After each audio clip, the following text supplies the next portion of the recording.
Pablo Picasso, arguably the most famous, versatile, and highly influential artist of the 20th century, was born in the city of Malaga on October 25th, 1881.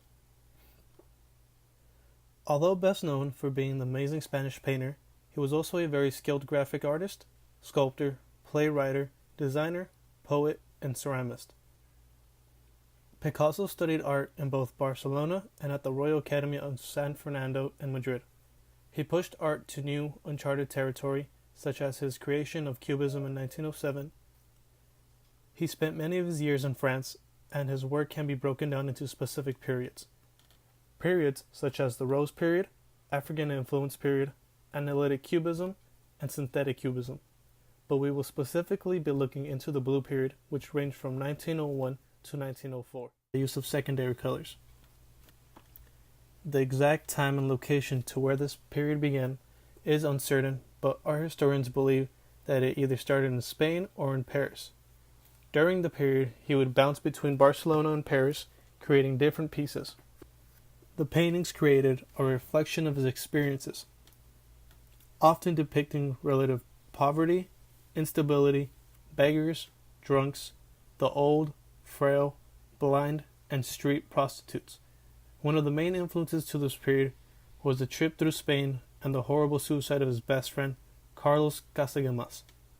Another experience that was of great influence during this time was his visit to a women's prison called Saint Lazare in Paris, where the nuns actually served as guards. La Vie is seen as one of the few rare pieces of art created by an artist that has the power to mesmerize, psychologically challenge, and confound the observer. It is currently one of the treasured possessions of the Cleveland Museum of Art. Pablo's plan for this piece was never for the world to have a clear understanding of what this work was trying to illustrate. To fully understand La Vie, one must dive into the life of Picasso before the creation of this painting. While studying art, he met another student by the name of Carlos Casagemas. The two soon became best friends and traveled to Paris together in the summer of 1900. Casagemas was not a frequent visitor of the brothels, such as Picasso, due to his lack of sexual impotence. But he did end up falling for a woman by the name of Germaine. Sadly, she did not share similar feelings towards him, and Casagemas turned to alcohol and morphine to deal with his depression he was now in. He also heavily relied on his best friend Picasso through this difficult time. The two boys, currently in their 20s, traveled back to Spain to visit Pablo's family. Pablo became overwhelmed with Carlos's behavior as it continued to get worse and sent him away. Carlos ended up back in Paris, and on February 17th, 1901, he was sitting in a cafe with Germaine and some other friends as he pulled out a revolver, attempted to shoot her, missed, and follows by shooting himself in the head on the right temple. Upon hearing news of his best friend's violent public suicide, Pablo was thrown into a depression. Overwhelming feelings of depression engulfed him for abandoning his best friend in his darkest hour. Broken homeless due to him being thrown out by his family, and deeply depressed, the young artist turned to his love of painting. The painting's high level of difficulty to understand has added greatly to its reputation. The male figure represented here with his left index finger pointing out and his left foot moving forward symbolizes Casagemas. Picasso made him have an active image as if wanting to persuade something.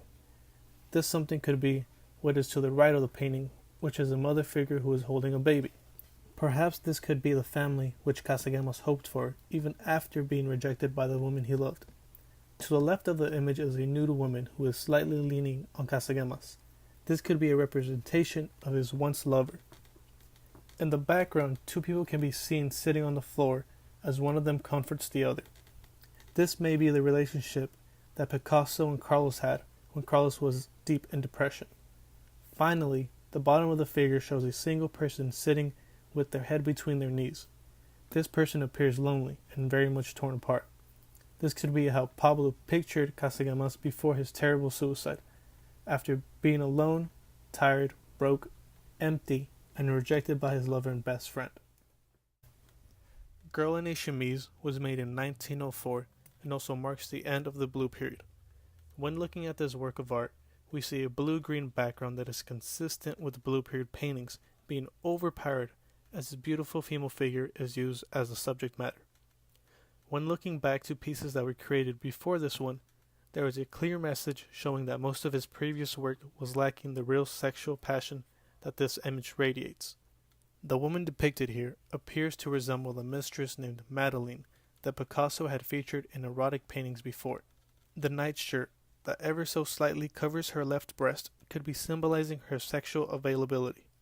The shirt also helps enhance her physical structure, showing off the slenderness in the young woman's body.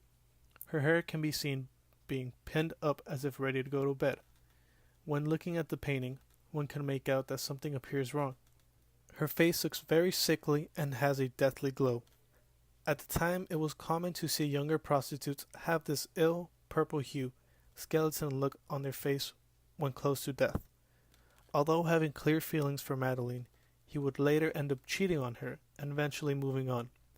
Having had carried the child of Picasso in the summer of 1904, before being pressured by him to have an abortion, it was clear that she too admired him deeply.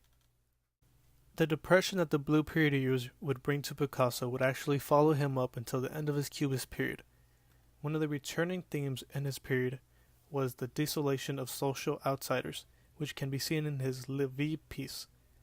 He was also very greatly influenced with the experiences that life would bring him, and would paint according to all his emotions he would feel as they happened. Both paintings, Girl in a Chemise and La Vie, are great examples of the very important events in his life which caused him overwhelming emotions and which shaped the man who he would become in future periods.